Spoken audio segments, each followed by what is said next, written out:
So welcome and hello everyone. हम start करेंगे या कंटिन्यू करेंगे हमारा नेक्स्ट चैप्टर।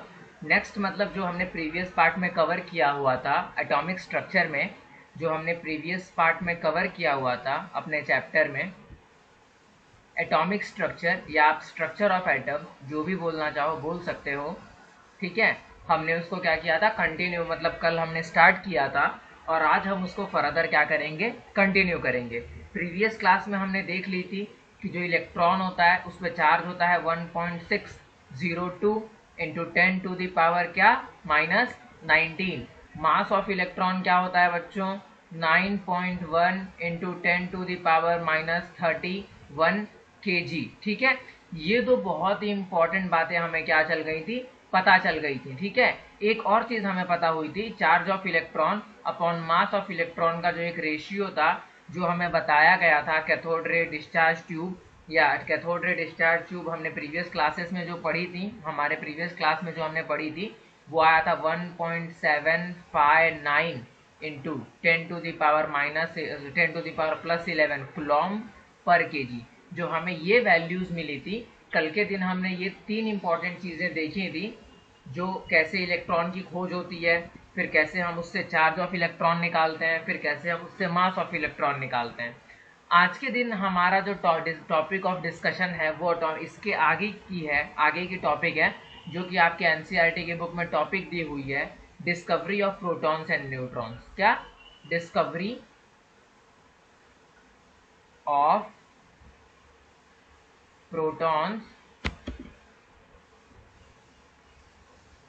And neutrons. ठीक है, डिस्कवरी ऑफ क्या, प्रोटॉन्स एंड न्यूट्रॉन्स। तो आज हम बात करेंगे discovery of protons and neutrons की। तो जैसे बच्चों देखो, एक सिंपल सी बात समझो, डिस्कवरी ऑफ प्रोटॉन कैसे हुई, ये एक थोड़ी सी ना कॉम्प्लेक्स चीज है। क्या है, थोड़ी सी, मतलब ये एक हटके चीज है, आपको इसको थोड़ा सा अंडरस्टैंडिंग में लेना होगा। कि जब मैंने एक कैथोड रे बनाई थी, बच्चों, यहाँ पे एक कैथोड रे क्या की थी, बनाई हुई थी। प्रीवियस क्लास में मैंने कैथोड रे बनाई हुई थी। ठीक है, इस तरफ नेगेटिव, इस तरफ क्या था, नेगेटिव था बेटा, इस तरफ क्या था, पॉजिटिव था। ठीक है, इस तरफ क्या था, पॉजिटिव था। हमने ऐसी दो साइड्स बनाई हुई थी। तो मैंने आप लोगों को बताया था बेटा, आप लोगों को क्या बताया हुआ था कि जब इस सरफेस से इलेक्ट्रॉन्स निकलते हैं तो वो किसी भी एटम, जो जिस टाइप की जो इनर्ट गैसेस हमने भरी हुई हैं, उसके जो लास्ट ऑर्बिट है उसके अंदर मैक्सिमम नंबर ऑफ इलेक्ट्रॉन होते हैं। उस पीरियड में इनर्ट गैसेस के अंदर क्या होते हैं, मैक्सिमम नंबर ऑफ इलेक्ट्रॉन होते हैं। किसी भी, अगर आपसे किसी ने पूछ दिया कि बताओ किसी पर्टिकुलर पीरियड में सबसे मैक्सिमम नंबर ऑफ इलेक्ट्रॉन किसमें होते हैं, तो वो होते हैं बेटा उसके इनर्ट गैसेस के पीरियड में, क्योंकि वो क्या होते हैं बेटा, कंप्लीटली क्या होते हैं, फिल्ड होते हैं। ठीक है, तो देखो इसके अंदर इलेक्ट्रॉन थे, 8 इलेक्ट्रॉन होते हैं। ठीक है, n इज इक्वल्स टू अगर 2 हो मेरा, n इज इक्वल्स टू अगर क्या हो, 2 हो। ठीक है, तो n का क्या कर दोगे आप, बताओ, तो कितने इलेक्ट्रॉन हो जाएंगे उसके अंदर, बताओ, 8 इलेक्ट्रॉन हो जाएंगे। कितने इलेक्ट्रॉन हो जाएंगे बेटा, 8 इलेक्ट्रॉन हो जाएंगे। तो सिंपल सी चीज क्या है, ये है, n इज इक्वल्स टू 2 में जब 8 इलेक्ट्रॉन्स होते हैं। तो जब इलेक्ट्रॉन इस सरफेस को छोड़ेगा बेटा, इस एटम को, इस इलेक्ट्रॉन को हिट करेगा और यहाँ से एक इलेक्ट्रॉन क्या हो जाएगा, बाहर हो जाएगा। अब जब देखो बेटा कोई एक इलेक्ट्रॉन को अपने लूज कर देता है, मान लो कि ये क्या कोई केमिकल है M, क्या कोई केमिकल है ये A। ठीक है, कोई केमिकल है A। अब जैसे उस ए केमिकल ने बेटा एक इलेक्ट्रॉन को क्या कर दिया, लूज कर दिया, तो उस पर चार्ज बेटा कैसा आ जाएगा, उस पर पॉजिटिव चार्ज आएगा। उस पर पॉजिटिव कैसा चार्ज आएगा बेटा, पॉजिटिव चार्ज आ जाएगा। ठीक है, तो जब किसी चीज पे पॉजिटिव चार्ज आया बेटा, तो एक टाइम ऐसा आएगा जब इस ट्यूब पे बहुत सारे क्या हो जाएंगे, बहुत सारे पॉजिटिव पॉजिटिव पॉजिटिव ऐसे हो जाएंगे, बहुत सारे पॉजिटिव, और ये यहाँ पे इस जगह को क्या कर लेंगे, बाइंड कर लेंगे। तो हमें क्या पता चला कि हमने एक चीज देखा कि जो हमारे जो चार्ज कैरियर थे कैथोड रे ट्यूब के अंदर, हमने उसको थोड़ा सा मॉडिफाई किया। क्या किया हमने उसको बेटा, थोड़ा सा मॉडिफाई किया। मॉडिफाई करने का क्या मतलब है कि अब ये जो पॉजिटिव चार्ज आयंस यहाँ पे क्रिएट हो गए हैं, ये जो पॉजिटिव चार्ज आयंस यहाँ पे क्रिएट हो गए हैं बेटा, हम इसको कैसे क्या करेंगे, न्यूट्रलाइज करेंगे। तो हमने ऐसी चीजें न्यूट्रलाइज करने का, तो देखो बातें एक अलग सी हैं, लेकिन समझो यहाँ पे कि प्रोटॉन की खोज कैसे हुई। तो हमने बहुत सारे टाइप की गैसेस को ट्राई की और हमें एक गैस मिलती है बेटा, जिसका मतलब हमें एक ऐसी H2 गैस है। ठीक है, H2 गैस है जब हमने H2 गैस को इसके अंदर ट्राई किया तो इसके अंदर मिलता है हमें H+ आयन, और ये एकमात्र ऐसा आयन है, ये एक इंडिविजुअल ऐसा आयन है जिसका मास सबसे कम था। क्या था? जिसका मास बाकी के पॉजिटिवली चार्ज्ड आयन से सबसे कम था। इसका क्या था? मिनिमम मास था।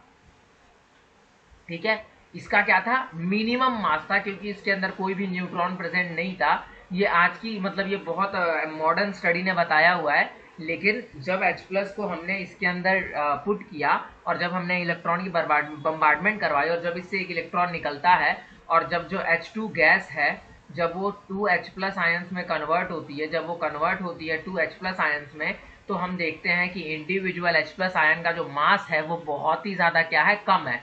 बाकी की जितनी भी गैस हमने उसके अंदर क्या की थी? कंपेयर की थी। हमने क्या जितनी भी गैसेस को इसके अंदर क्या किया था? कंपेयर किया था।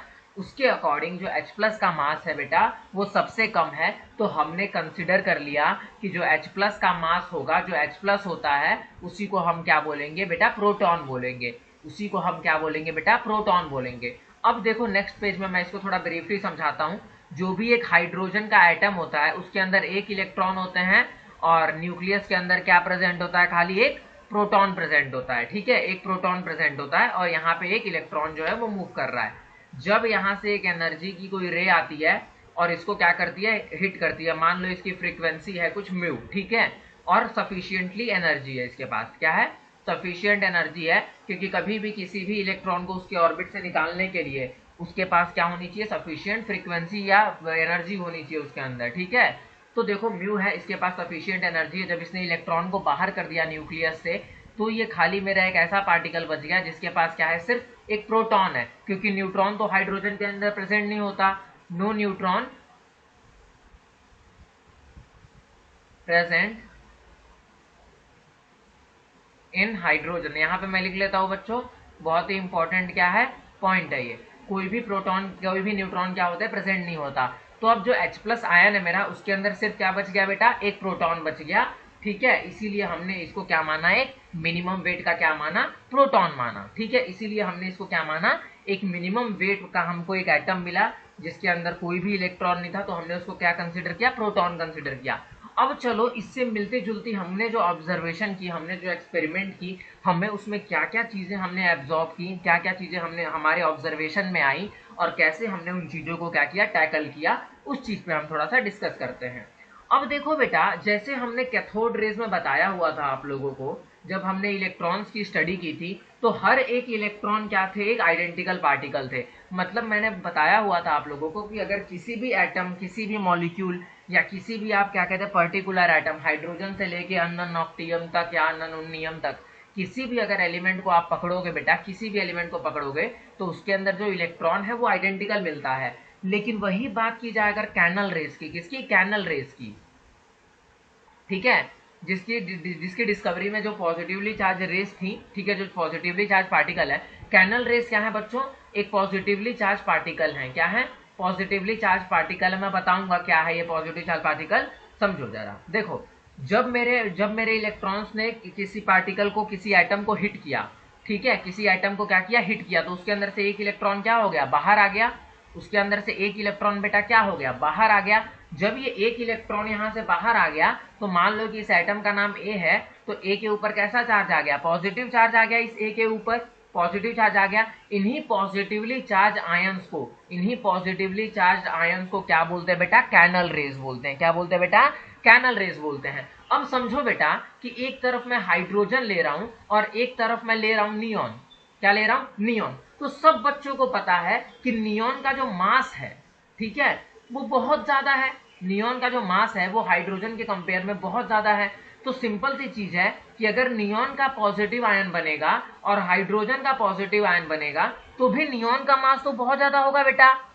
तो जब हम प्रोटॉन की खोज कर रहे थे ना, तो जो पॉजिटिवली चार्ज कैनल रेज हमको मिल रही थी, इनका जो मास था ये डिफरेंट डिफरेंट एलिमेंट्स के लिए क्या था? अलग अलग था। ठीक है, डिफरेंट डिफरेंट एलिमेंट्स के लिए क्या था बेटा? अलग अलग था। लेकिन देखो, due to the positive charge इन सब का नेचर कैसा था? ये सब का नेचर जो था इलेक्ट्रोमैग्नेटिक फील्ड के अंदर, इन दोनों एटम्स का जो नेचर था वो क्या था, सेम था। ये नेगेटिव के प्रति क्या क्या फील करते थे बेटा, ये नेगेटिव के लिए क्या फील करते थे, अट्रैक्शन फील करते थे। नेगेटिव के लिए क्या फील करते थे, अट्रैक्शन फील करते थे। लेकिन मास डिफरेंट डिफरेंट क्यों था, ये चीज तो अब आपको समझ आ गई होगी। बाद में हमने क्या किया, बहुत सारे हमारे पास पॉजिटिव आयंस मिले, तो बाद में हमने ये बोला कि जो हमारे पास मिनिमम वेट का पॉजिटिव आयन है उसको हम क्या बोल देंगे बेटा, प्रोटॉन बोल देंगे। जो मिनिमम वेट का पॉजिटिव आयन है उसको हम क्या बोल देंगे, प्रोटॉन बोल देंगे। द चार्ज टू, देखो अब हर एक चीज का क्या है, डिफरेंट डिफरेंट क्या है बेटा, बताओ, डिफरेंट डिफरेंट क्या है, मास है, डिफरेंट डिफरेंट मास है सबका। तो मान लो कि अगर मैं और देखो चार्ज कितना है, खाली +1 है, चार्ज कितना है, +1 है। अगर उसी जगह पे किसी ने +2 चार्ज ले लिया तो सबके लिए मान लो पहले 2 चार्ज था, उसका मास मान लो x था, तो इसका रेशियो क्या आएगा, 1। सेम एलिमेंट ने 1 इलेक्ट्रॉन लूज किए तो क्या आ जाएगा, 1/x। तो देखो इसीलिए क्या था कि सबके लिए चार्ज टू मास जो रेशियो है बेटा वो क्या है, डिफरेंट डिफरेंट है। अगर मैं उसी जगह पे आपसे बात करूं कि मान लो अगर मेरे पास ये नियॉन गैस है, ठीक है, या मेरे पास क्लोरीन गैस है, Cl2 गैस है, और मैंने उससे इलेक्ट्रॉन निकाला, काफी मुश्किल है उससे इलेक्ट्रॉन निकालना, तो बेटा उसकी जो लास्ट सेल है उसके अंदर तो बेटा 7 इलेक्ट्रॉन होते हैं, ठीक है। उसके अंदर कितने इलेक्ट्रॉन होते हैं बेटा, 7 इलेक्ट्रॉन, 8 इलेक्ट्रॉन जो भी होते हैं, फ्लोरीन मान लो इसको, फ्लोरीन गैस मान लो, ठीक है, फ्लोरीन गैस मान लो, तो उसके अंदर 7 इलेक्ट्रॉन होते हैं। मतलब अगर मैं एनर्जी दूं तो ये सातों के सातों इलेक्ट्रॉन क्या हो सकते हैं, निकल सकते हैं। तो मास तो देखो बेटा सेम हो जाएगा पार्टिकल का, लेकिन देखो चार्ज कितना हो जाएगा, 7 गुना, 7 into charge divided by mass जो भी है। तो इसीलिए कह रहा हूं मैं कि डिफरेंट डिफरेंट एलिमेंट का क्या था, मास डिफरेंट डिफरेंट था, और different different number of electrons उनसे निकाले जा सकते थे। इसीलिए जब हम प्रोटॉन की खोज कर रहे थे तो डिफरेंट डिफरेंट गैसेस के लिए हमारे पास चार्ज अपॉन मास रेशियो भी क्या आ रहा था बेटा, डिफरेंट डिफरेंट आ रहा था। इतनी बात सबको समझ में आ गई, ठीक है। तो बस 1 मिनट रुक जाओ, मैं पानी पी लेता हूं।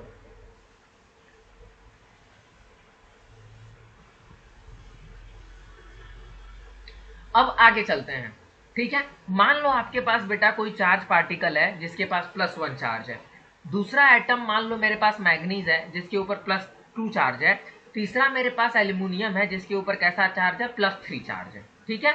ये मेटल्स ऐसे हैं जो इजीली ये वाला ऑक्सीडेशन स्टेट क्या करते हैं, बियर करते हैं, ठीक है। इजीली ये ऑक्सीडेशन स्टेट ये लोग क्या करते हैं बेटा, अपने ऊपर रख सकते हैं, ठीक है। इजीली ये ऑक्सीडेशन स्टेट ये अपने ऊपर क्या कर सकते हैं, रख सकते हैं। जब ये ऑक्सीडेशन स्टेट ये अपने ऊपर रख सकते हैं, ठीक है, तो देखो डिफरेंट डिफरेंट केमिकल स्पीसीज के पास क्या है, डिफरेंट डिफरेंट यूनिट ऑफ क्या है, चार्ज है। क्योंकि इसके ऊपर +1 चार्ज है, इसके ऊपर +2 चार्ज है, इसके ऊपर क्या है, +3 चार्ज है। तो देखो डिफरेंट डिफरेंट केमिकल स्पीसीज जो होती है ना, वो multiple carry a multiple of fundamental unit charge. जैसे मान लो कि +1 चार्ज जो है उसकी वैल्यू x है, +1 चार्ज है उसकी वैल्यू क्या है, x है, तो +2 चार्ज की कितनी हो जाएगी बेटा, 2x, +3 की कितनी हो जाएगी बेटा, 3x, +4 की कितनी हो जाएगी बेटा, 4x। तो जो फंडामेंटल यूनिट ऑफ चार्ज है ना बेटा x, मान लो x इसका क्या है, हर एक पॉजिटिव पे x चार्ज आता है किसी भी एटम पे। तो डिफरेंट डिफरेंट मेटल्स पे या डिफरेंट डिफरेंट गैसियस आयन पे ना different different fundamental units of क्या होते हैं बेटा, चार्ज होते हैं, ठीक है। अब देखो इनका इलेक्ट्रिक और मैग्नेटिक फील्ड में ना ये क्या करते थे, सेम बिहेवियर दिखाते थे, लेकिन इलेक्ट्रॉन से अपोजिट बिहेवियर दिखाते थे। सेम बिहेवियर मतलब कैसा बेटा, कि मान लो कि यहाँ पे एक पॉजिटिव चार्ज है, यहाँ पे नीचे में मैंने लगाया हुआ है कोई नेगेटिव चार्ज लगाया हुआ है, तो मैंने यहाँ से इन रेस को क्या किया, फेंका, इन पॉजिटिव आयंस को क्या किया, यहाँ से मैंने फेंका। तो जब ये पॉजिटिव आयंस यहाँ से ऐसे जा रहे हैं तो ये पॉजिटिव की तरफ क्या फील कर रहे हैं, रिपल्शन, ठीक है, क्योंकि positive likes repel each other, ठीक है, लाइक रिपेल ईच अदर। और देखो जो नेगेटिव चार्जेस हैं, जो नेगेटिव वाले चार्ज हैं, वो इनको क्या करेंगे, अनलाइक, अट्रैक्ट ईच अदर, ठीक है, अनलाइक क्या, अट्रैक्ट ईच अदर। समझ में आई बात। तो इसकी वजह से क्या होगा, इसके थ्रू क्या करेगा, ये अट्रैक्शन फील करेगा। तो इसका मतलब क्या था बेटा, कि ये जो पॉजिटिवली चार्ज जो आयंस थे, ठीक है, इनका नेचर जो था वो इलेक्ट्रॉन से अपोजिट था।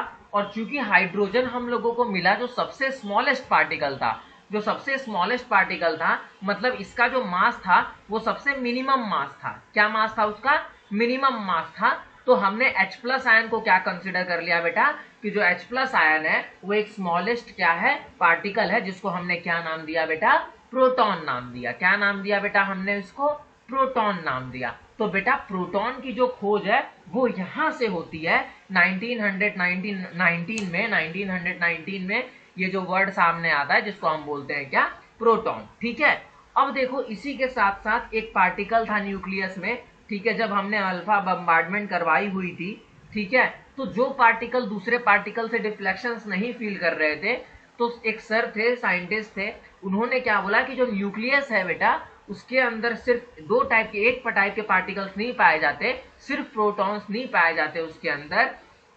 जब न्यूक्लियर रिएक्शन होती है, जब न्यूक्लियर रिएक्शन हुई थी तो ये सारी चीजें हमको पता चली कि जो न्यूक्लियस होता है उसके अंदर सिर्फ प्रोटॉन नहीं पाया जाता, न्यूट्रॉन भी पाया जाता है। अब ये न्यूट्रॉन क्या करता है बेटा, मान लो कि आपके न्यूक्लियस थोड़ा सा अनस्टेबल है, ठीक है, उसके अंदर आपका जो एटम है उसके अंदर प्रोटॉन की कमी पड़ गई है, क्या कर गई है, एक प्रोटॉन की कमी पड़ गई है और एक इलेक्ट्रॉन की कमी पड़ गई है, दो चीजों की कमी पड़ गई है।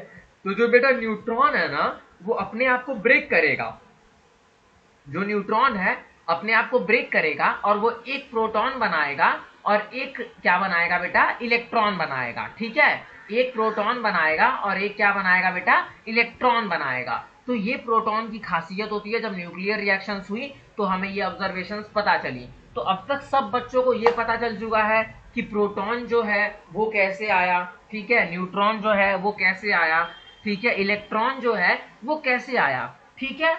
तो अब तक सब बच्चों को ये समझ आ चुका है। तो अब चलो थोड़ा आगे चलते हैं। जब हमारे पास, जब एक जो जॉन डाल्टन सर थे, उन्होंने क्या बोला कि जो एटम होता है वो न्यूक्लियस का क्या है, सबसे स्मॉलेस्ट क्या है, पार्टिकल है। वो न्यूक्लियस का क्या है, सबसे स्मॉलेस्ट पार्टिकल है, सबसे स्मॉलेस्ट क्या है, पार्ट है, सबसे स्मॉलेस्ट क्या है, पार्ट है बेटा न्यूक्लियस का।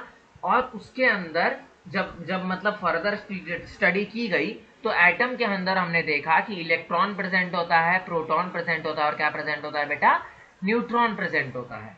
अब सारे साइंटिस्ट इस रेस में चले गए, ठीक है, अब सारे साइंटिस्ट इस रेस में चले गए कि अगर ये इलेक्ट्रॉन, प्रोटॉन और न्यूट्रॉन प्रेजेंट होते हैं तो इन तीनों के प्रेजेंट रहने का, इन तीनों के प्रेजेंट रहने का बेटा मॉडल क्या है, इन तीनों के प्रेजेंट रहने का किसी भी न्यूक्लियस में मॉडल क्या है। और इसी चीज की स्टडी को कहा जाता है the study of atomic model. ठीक है, इसी चीज की स्टडी को कहा जाता है एटॉमिक मॉडल। अब देखो बेटा, आप लोग अभी स्टार्टिंग में, मतलब अभी हाल ही में 10th पास करके आए होंगे, ठीक है, तो आप लोगों को एटम के अंदर की चीजों का उतना बहुत ज्यादा आइडिया नहीं होता। फिर भी अगर मैं बता दूं बेटा, तो एटम जो होती है ना एक बहुत खतरनाक चीज होती है। ठीक है, इलेक्ट्रॉन तो जो होते, मतलब एटम के जो इलेक्ट्रॉन होते हैं बेटा, वो मूव हो तो बहुत ज्यादा जिंदगी में कुछ हो जाता तो करंट का फ्लो हो जाता है, ठीक है। लेकिन जहां बात आती है न्यूक्लियस की, तो न्यूक्लियस के अंदर बेटा इतनी ज्यादा एनर्जी है ना कि मतलब वो पूरे धरती को उड़ा सकती है, ठीक है, और एक सेकंड नहीं लगेगा उसको उड़ाने में, इतनी ज्यादा अमाउंट ऑफ एनर्जी होती है न्यूक्लियस के पास। अब आप लोग पूछोगे कि सर कैसे, तो बेटा कभी यूरेनियम का नाम सुना है, कभी प्लूटोनियम का नाम सुना है, ये सारी चीजें क्या हैं, ये सारी चीजें क्या है, एक हाईली रेडियो एक्टिव एलिमेंट है। क्या है बेटा, हाईली रेडियो एक्टिव एलिमेंट है। तो मैं उस चीज से थोड़ा सा मैं आप लोगों को जस्ट आइडिया दे देता हूँ कि ये एक्चुअली एटॉमिक मॉडल जो है वो इसको पढ़ने की जरूरत क्यों पड़ी। अब जैसे बेटा आप बात करोगे प्लूटोनियम की ना, तो या यूरेनियम की, तो ये हाईली क्या है, क्या कहते हैं, ये हाईली रेडियो एक्टिव एलिमेंट है। क्या है बेटा, हाईली रेडियो एक्टिव एलिमेंट है। मतलब इनके अंदर के प्रोटॉन और न्यूट्रॉन क्या है, स्टेबल फॉर्म में नहीं है बेटा। क्या है, इनके अंदर के प्रोटॉन और न्यूट्रॉन स्टेबल फॉर्म में नहीं है। ये क्या है बेटा, बहुत ही ज्यादा अनस्टेबल है। जब न्यूक्लियस स्टेबल नहीं होता ना बेटा, तो न्यूक्लियस अपने आप को ब्रेक करता है। और देखो, जब जब कोई चीज किसी को ब्रेक करती है तो उस चीज को बनाने में क्या लगा होगा, कुछ एनर्जी लगी होगी। जैसे मैं आपको बताता हूं बेटा कि आपको अगर बर्फ से पानी बनाना है तो बेटा आपको क्या करना पड़ेगा, बर्फ को गर्म करना पड़ेगा, आइस को क्या करना पड़ेगा, गर्म करना पड़ेगा। गर्म करना मतलब क्या बेटा, एनर्जी देनी पड़ेगी। क्या देनी पड़ेगी बेटा, एनर्जी देनी पड़ेगी, तब बर्फ क्या होगा, पानी बनेगा। लेकिन एक बात बताओ बेटा कि पानी से फिर से बर्फ बनाने के लिए जितनी एनर्जी आपने दी है ना बेटा, उतनी एनर्जी पानी से निकालनी पड़ेगी, तब जाके वो फिर से क्या बन जाएगा, बर्फ बन जाएगा। तो जब प्रोटॉन और न्यूट्रॉन, जब ये दुनिया बन रही थी बेटा, तो प्रोटॉन और न्यूट्रॉन को एक दूसरे के लिए पकड़ के रखने के लिए ना बहुत ज्यादा अमाउंट ऑफ एनर्जी क्या हुई थी, वहां पे कंज्यूम हुई थी। जब ये न्यूक्लियस बेटा ब्रेक होंगे ना, तो जितने अमाउंट में एनर्जी उन लोगों ने ली थी उतनी ही अमाउंट में एनर्जी दुनिया को क्या कर देंगे बेटा, वापिस कर देंगे। समझ में आई बात। तो अब इसी चीज की स्टडी स्टार्ट होती है बेटा कि जब ये यूरेनियम जो है काफी रेडियो एक्टिव है और ये अपने न्यूक्लियस को क्या करता है, ब्रेक कर देता है हीलियम गैस में, ठीक है, हीलियम में ब्रेक कर देता है बेटा, और यूरेनियम का एक स्टेबल आइसोटोप बनाता है जिसमें उसके नंबर ऑफ प्रोटॉन्स और न्यूट्रॉन्स क्या हो जाते हैं, थोड़े से कम हो जाते हैं, तो क्या हो जाता है, ये स्टेबल हो जाता है। तो अब यहीं से बेटा ये स्टडी शुरू होती है कि जो एटम है वो स्टेबल कैसे है, ठीक है, यहीं से एक स्टडी शुरू होती है बेटा कि एटम जो है वो स्टेबल कैसे है। हम एटम की जो स्टेबिलिटी है बेटा उसको एक्सप्लेन करेंगे। किसको एक्सप्लेन करेंगे बेटा, एटम की स्टेबिलिटी को एक्सप्लेन करेंगे, ठीक है। दूसरी चीज क्या है बेटा कि हम एटम्स की जो केमिकल और फिजिकल प्रॉपर्टीज हैं, ठीक है, compare in the behaviour of element in terms of both physical and chemical properties. हम दो एलिमेंट्स को क्या करेंगे बेटा, जैसे हाइड्रोजन है और फेरस है, इनकी क्या करेंगे बेटा, केमिकल प्रॉपर्टीज को क्या करेंगे, एक्सप्लेन करने की कोशिश करेंगे कि क्यों ये हाइड्रोजन जो है H2 है ये गैसियस फॉर्म में होता है बेटा, क्यों जो फेरस है वो सॉलिड फॉर्म में होता है। हम ये सारी चीजें क्या करेंगे, अकाउंट करेंगे, हम ये सारी चीजें क्या करेंगे बेटा, देखेंगे कि ऐसी चीजें क्यों होती हैं। मतलब हम एक्सप्लेन करेंगे different kind of molecular combination. एक जो एलिमेंट है मेरा, जैसे ये हाइड्रोजन है, ठीक है, ये हाइड्रोजन है, ये जो पी ब्लॉक के एलिमेंट है लगभग ये सबके साथ क्या बना लेता है बेटा, कंपाउंड बना लेता है। सबके साथ क्या बना लेता है बेटा, हर एक कंपाउंड के साथ क्या बना लेता है, ये अटैच हो सकता है। लेकिन अगर वहीं बात की जाए बेटा तो जो मेरा मतलब क्या कहते हैं, हर एक कंपाउंड जैसे नियॉन है वो हर एक पीरियोडिक टेबल के हर एक एलिमेंट के साथ बॉन्ड नहीं बना पाता। तो हम ये देखेंगे कि क्या रीजंस होते हैं, क्या एटॉमिक स्ट्रक्चर हमें क्या चीज सिखाएगी कि हमें हाइड्रोजन क्यों हर एक चीज से कंबाइन हो जाता है, बट उसी जगह पे जो इनर्ट गैसेज हैं वो हर एक एटम से कंबाइन नहीं हो पाती। तीसरी चीजें देखेंगे बेटा, जो ओरिजिन है, ठीक है, जो इलेक्ट्रोमैग्नेटिक रेडिएशन है वो कोई भी एटम कैसे एब्जॉर्ब करता है और कैसे क्या करता है, इमिट करता है। हम ये चीजों को क्या करेंगे, समझेंगे, ठीक है। तो यहां से जब हमको एक एटॉमिक का मॉडल मिल जाएगा, हमको एक एटम का मॉडल मिल जाएगा एक्चुअली कि एटम बेटा होता कैसा है एक्चुअली, तो हम ये सारी चीजों को क्या कर लेंगे बेटा, इजीली क्या कर लेंगे, एक्सप्लेन कर लेंगे। चलो अब आगे चलते हैं, ठीक है।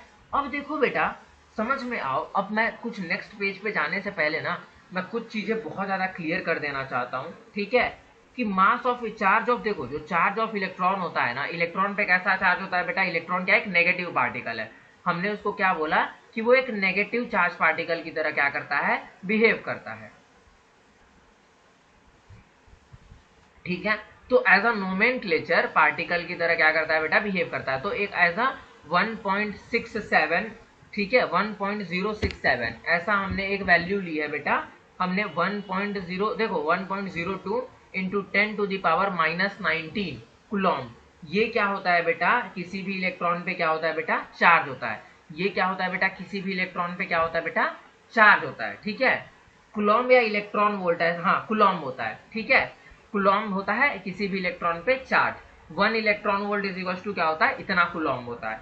अब देखो प्रोटॉन क्या है, एक पॉजिटिवली चार्ज पार्टिकल है, क्या है, पॉजिटिवली चार्ज पार्टिकल है। तो हम उस पर भी हमने माना, उस पर भी हमने कैलकुलेशन किया, बोला कि उस पर भी सेम चार्ज होता है जो कि होता है 1.0062 इंटू 10 टू द पावर -19। लेकिन प्रोटॉन क्या है, एक पॉजिटिव चार्ज पार्टिकल हमने उसको कंसिडर किया है, ठीक है, पॉजिटिव चार्ज पार्टिकल हमने नोमेनक्लेचर के अकॉर्डिंग रख दिया है, पॉजिटिव चार्ज पार्टिकल हमने उसको बोल दिया है।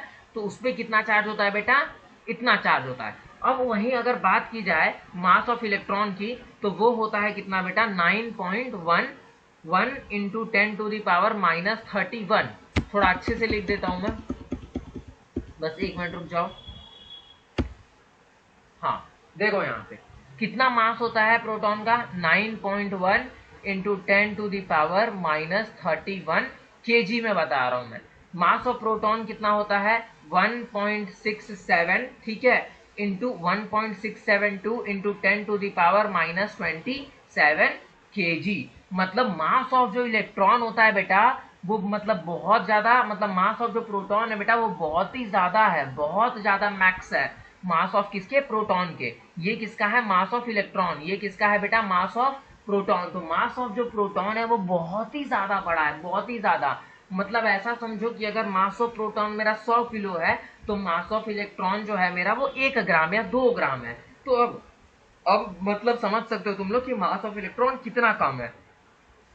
और वहीं अगर मैं बेटा मास ऑफ न्यूट्रॉन की बात करूं तो वो मास ऑफ प्रोटॉन से थोड़ा सा बड़ा होता है, ठीक है, फाइव के करीब होता है, 1.675 के करीब होता है, 10 टू द पावर कितना -27 kg।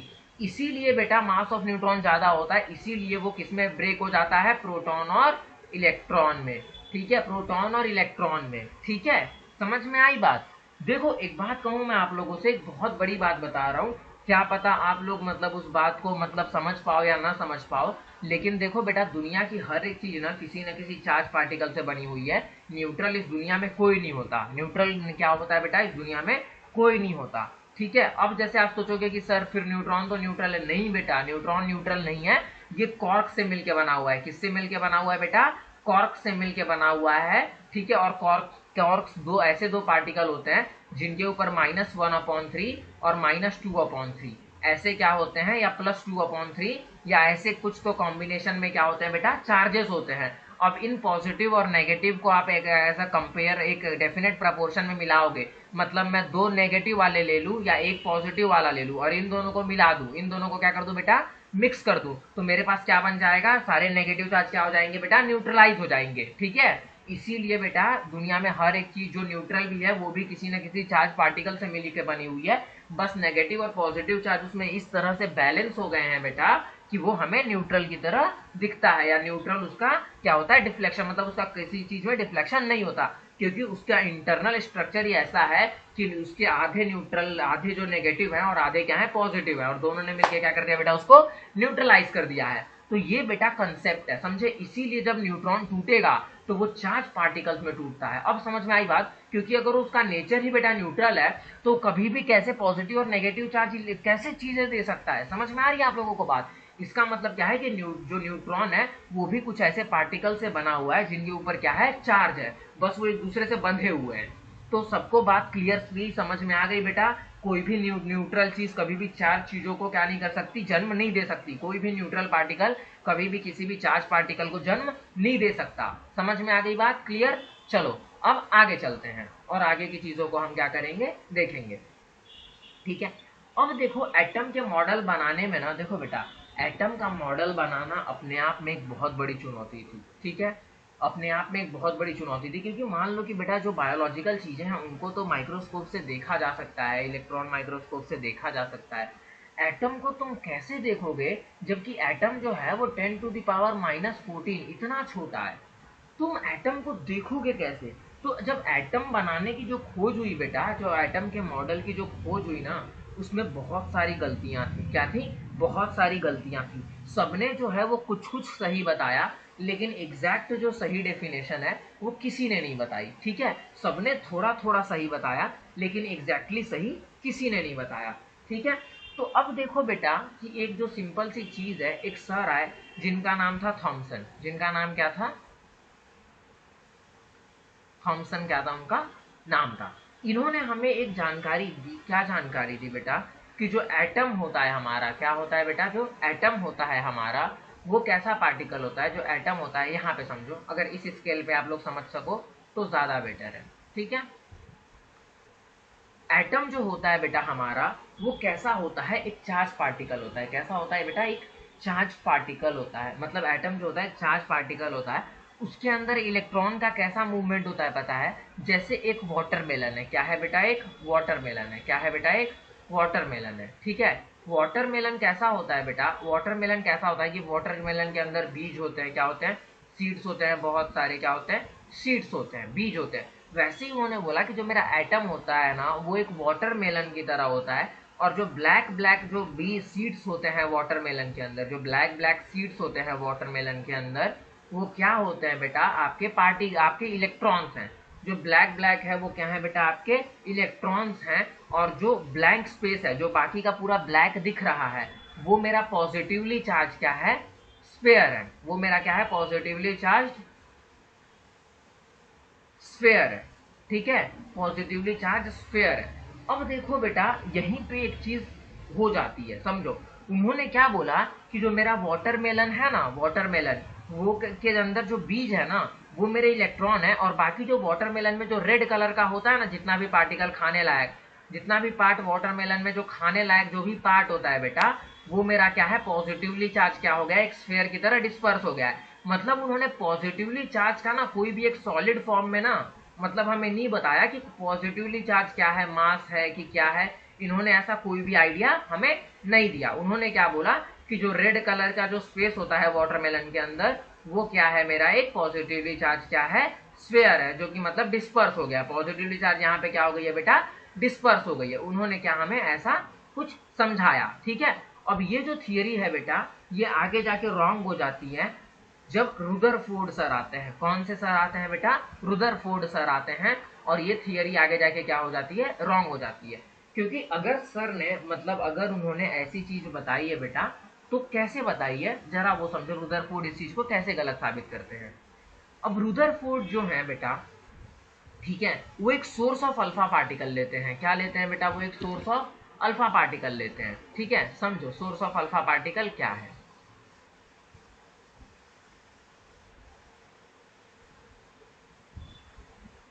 यहाँ मैं डायग्राम बना दे रहा हूँ अच्छे से।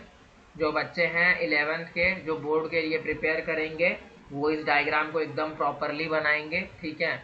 उनसे मैं कुछ मतलब उनसे मैं उम्मीद करता हूँ कि वो जो हैं वो डायग्राम को एकदम क्या बनाएंगे, प्रॉपर वे में बनाएंगे, ठीक है। ठीक है, वो डायग्राम को किस में बनाएंगे, एक प्रॉपर मेथड और वे में बनाएंगे, ठीक है। मैंने क्या लिया यहाँ पे बेटा, सोर्स ऑफ अल्फा पार्टिकल। ये क्या है बेटा हमारा सोर्स ऑफ अल्फा पार्टिकल,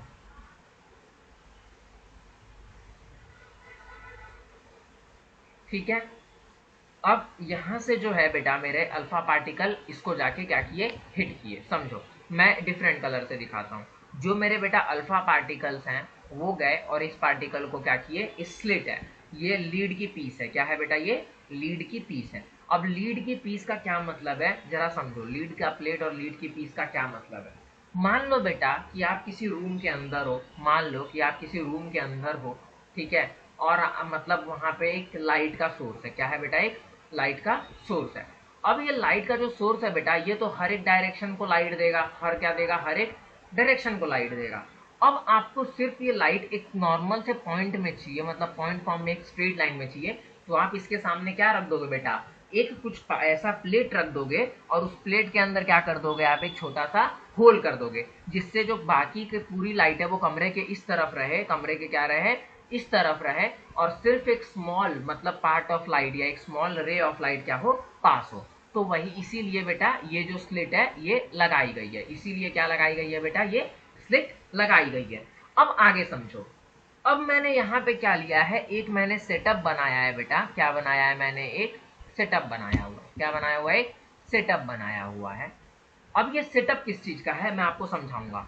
और यहाँ पे मैंने एक बहुत ही मतलब थिन, बहुत ही थिन गोल्ड की क्या रख दी है बेटा, फॉइल रख दी है। गोल्ड की क्या रख दी है बेटा, फॉइल रख दी है। बहुत ही थिन जो क्या है, गोल्ड की फॉइल है। बहुत ही थिन क्या है, गोल्ड की फॉइल है। अब समझो, जब मेरी अल्फा पार्टिकल मेरा क्या होता है बेटा, अल्फा पार्टिकल बोलते हैं कभी भी हीलियम को। किसको बोलते हैं, हीलियम को अल्फा पार्टिकल बोलते हैं। ये क्या होता है, इसका नेचर होता है, इसके पास मास भी होती है प्लस एनर्जी भी होती है। ये होता है मेरा अल्फा पार्टिकल। अब जब अल्फा पार्टिकल इस स्लिट को बाहर जाएगा, अब देखो ये तो ऐसे एक बहुत ही रैंडम मैनर में बाहर जा रहा है, ठीक है। ये किस में जा रहा है, एक बहुत ही रैंडम मैनर में बाहर जा रहा है, ठीक है, बहुत ही रैंडम मैनर में आके इसको हिट कर रहा है।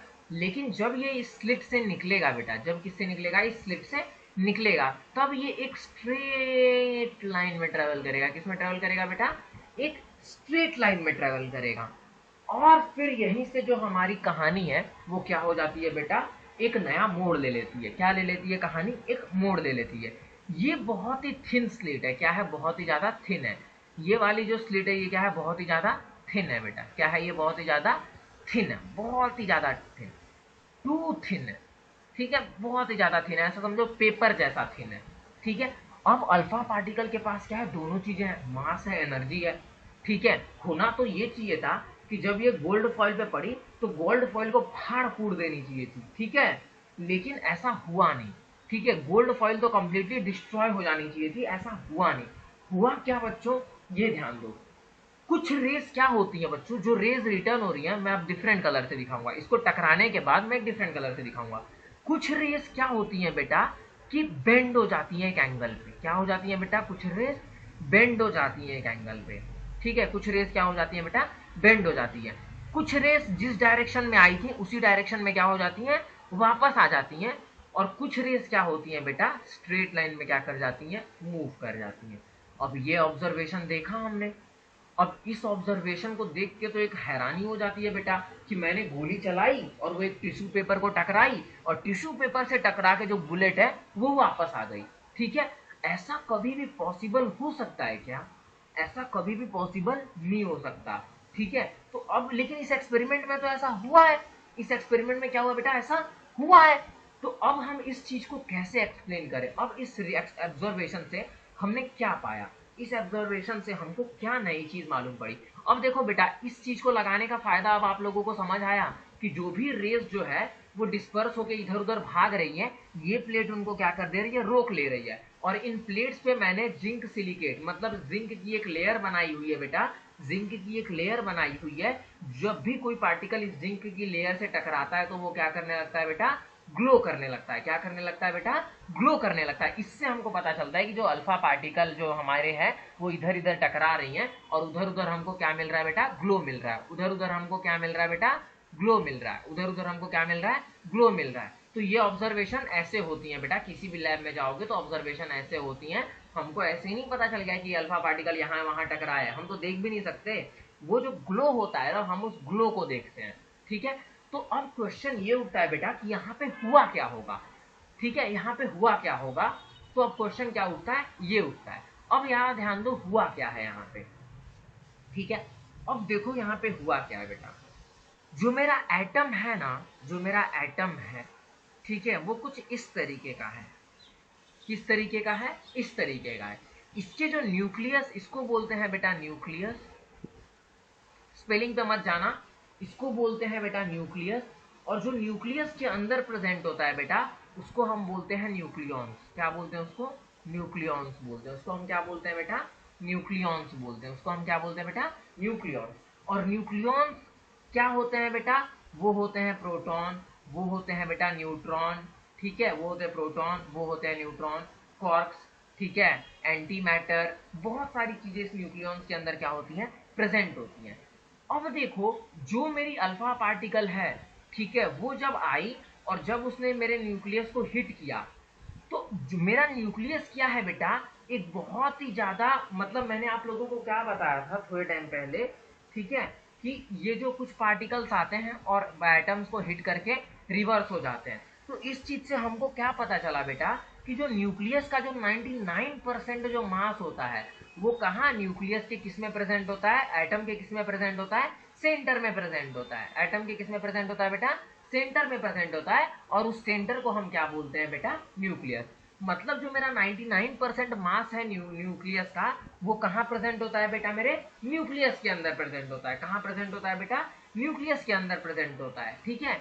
और जो पार्टिकल्स मेरे डिफ्लेक्ट हो रहे थे वो जरूरी मेरे न्यूक्लियस के क्या जा रहे होंगे, नजदीक से गुजर रहे होंगे और क्या हो रहे होंगे, डिफ्लेक्ट हो रहे होंगे। हमने ऐसी ऑब्जर्वेशन क्या की, निकाली, ठीक है। और जो पार्टिकल्स बेटा बहुत ही ज्यादा दूर से, मतलब बहुत ही ज्यादा दूर से पास हो जाएंगे न्यूक्लियस के, वो तो बेटा स्ट्रेट लाइन में चले जाएंगे, ठीक है। अब देखो बेटा जब मैंने 1 लाख अल्फा पार्टिकल्स फेंकता हूं, 1 लाख क्या करता हूं बेटा, अल्फा पार्टिकल्स फेंकता हूं, तो उसमें से एक अल्फा पार्टिकल्स जो होते हैं वो क्या हो जाता है, स्ट्रेट लाइन में क्या हो जाता है, वापस आ जाता है। इसका मतलब क्या है कि ये न्यूक्लियस जो है वो बहुत ही ज्यादा क्या है बेटा, स्मॉल है। जब मैं 1 लाख अल्फा पार्टिकल फेंकता हूं या 10 लाख,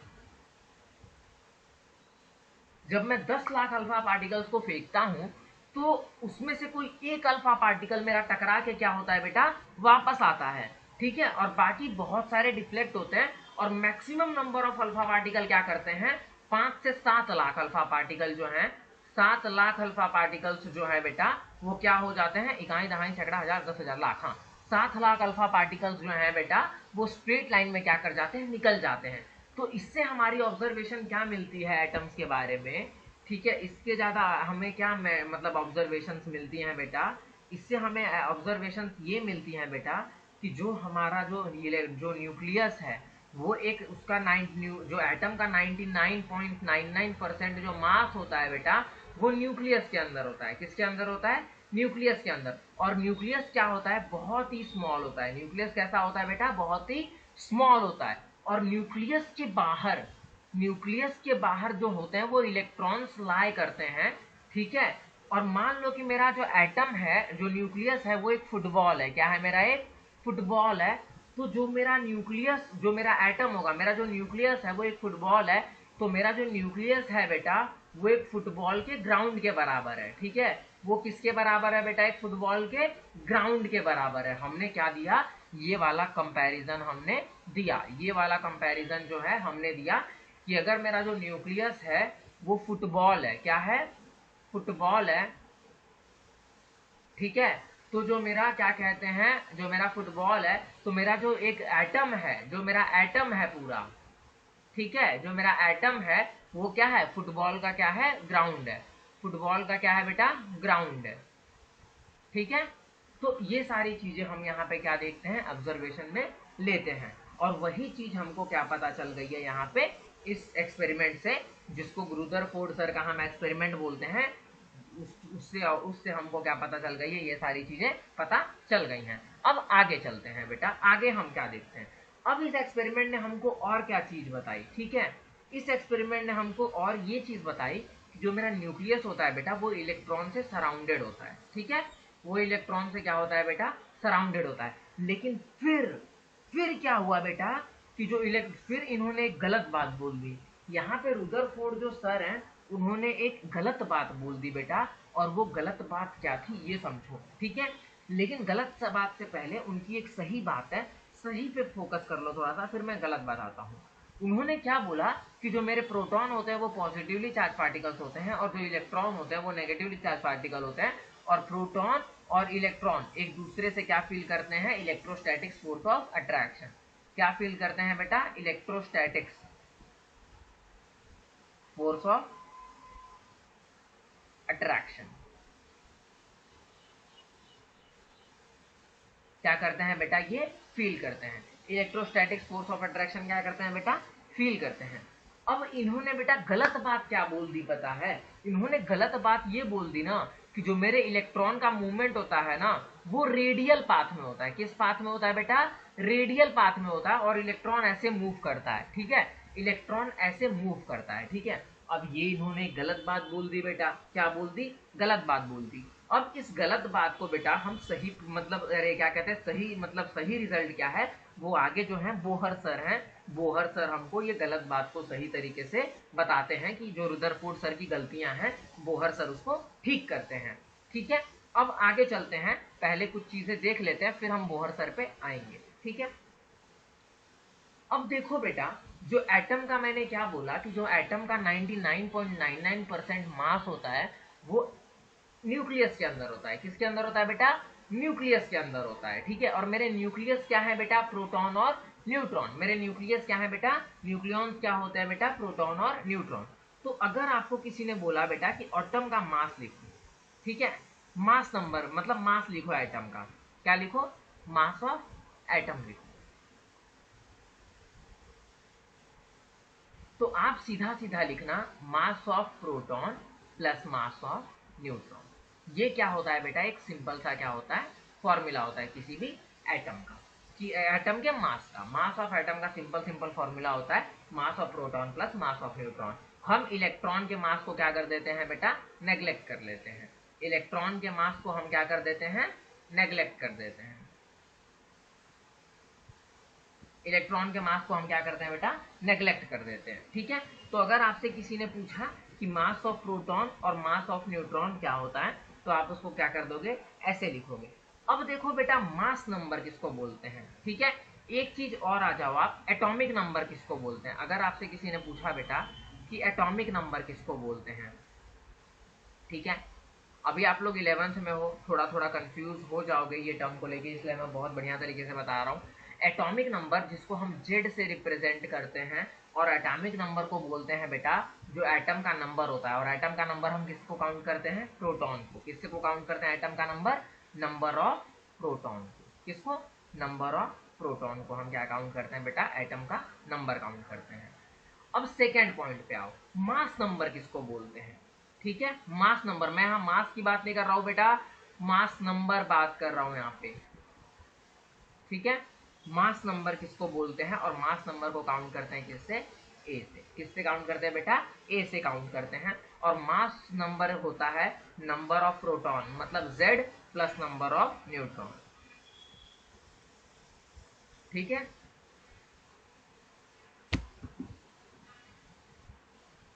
ठीक है, इसको हम क्या बोलते हैं बेटा? मास नंबर बोलते हैं।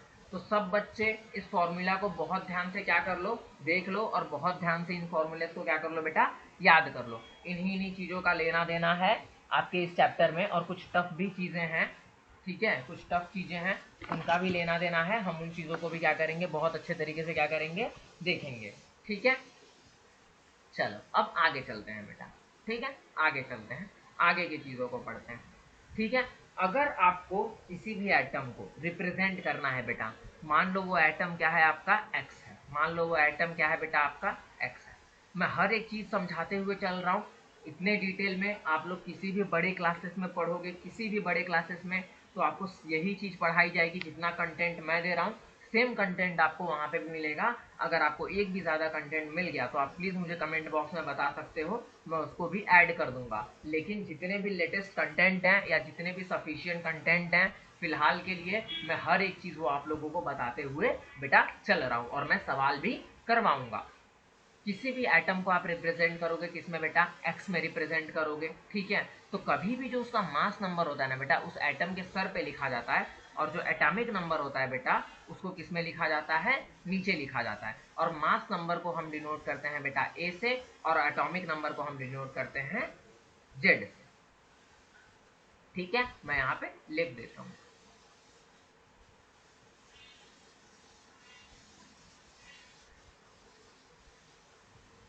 ठीक है, इसको बोलते हैं बेटा मास नंबर, और इसको बोलते हैं क्या बेटा? Atomic number. ठीक है, इसको क्या बोलते हैं? मास, और इसको क्या बोलते हैं बेटा? Atomic number. अब यहां तक अगर आप लोगों को बात समझ आ गई है, तो एक चीज जैसे मैं बता देता हूं, कुछ चीजें होती हैं आइसोटोप्स एंड आइसोबार। क्या होती हैं बेटा? कुछ चीजें आइसोटोप्स और आइसोबार। इन दोनों चीजों को खत्म मतलब पढ़ लेते हैं, उसके बाद आज की क्लास को हम खत्म कर लेंगे। ठीक है, आइसोटोप्स एंड आइसोबार। ठीक है, आइसोटोप्स बेटा क्या होते हैं? आइसोटोप्स हम उनको बोलते हैं बेटा जिनके अंदर नंबर ऑफ प्रोटॉन्स क्या होते हैं? सेम होते हैं।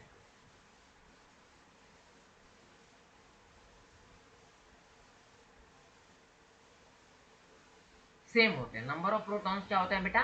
सेम होते हैं। मतलब कोई भी ऐसे दो पार्टिकल्स मिलते हैं, any particles which have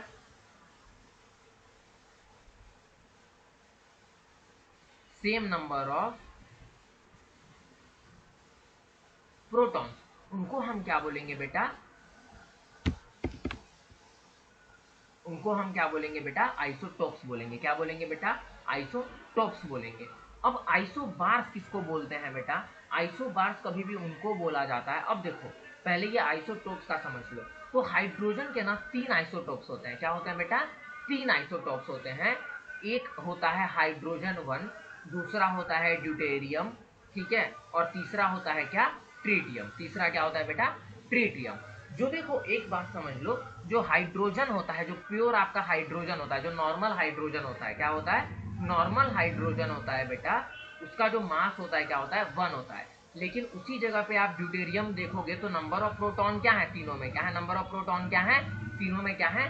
same है बेटा। लेकिन इसमें क्या हो गया है? एक न्यूट्रॉन बढ़ गया है, और ट्रीट्रियम में 2 न्यूट्रॉन बढ़ गए हैं। समझ में आई बात? इसमें क्या हो गए हैं? एक न्यूट्रॉन बढ़ गया है, और इसमें क्या हो गए हैं बेटा? 2 न्यूट्रॉन्स बढ़ गए हैं। ठीक है, तो इसी को बेटा हम क्या बोलते हैं? आइसो टॉप्स बोलते हैं, कि नंबर ऑफ प्रोटॉन तीनों में क्या है? सेम है, लेकिन number of neutron plus proton क्या है, तीनों में डिफरेंट है। तो अब से आपसे अगर किसी ने पूछ लिया बेटा कि आइसोटोप्स किसको बोलते हैं, तो आइसोटोप्स वो सारे पार्टिकल्स होते हैं जिनमें नंबर ऑफ प्रोटॉन्स तो सेम होते हैं, लेकिन नंबर ऑफ न्यूट्रॉन्स मतलब नंबर ऑफ प्रोटॉन्स और न्यूट्रॉन्स का जो एडिशन है, मतलब जो मास नंबर है, वो क्या होता है, डिफरेंट डिफरेंट होता है। उसको हम बेटा क्या बोलते हैं, आइसोटोप्स बोलते हैं। ठीक है, तो होप सो आप सब लोगों को आज की क्लास समझ आई होगी। अगर आपको वीडियो अच्छा लगा हो तो चैनल को लाइक करें, सब्सक्राइब करें और अपने फ्रेंड्स में जितना हो सके क्या करें, शेयर करें। ठीक है, थैंक यू, बाय बाय, मिलते हैं नेक्स्ट क्लास में। नेक्स्ट क्लास होगी कल सेम टाइम पे। Thank you.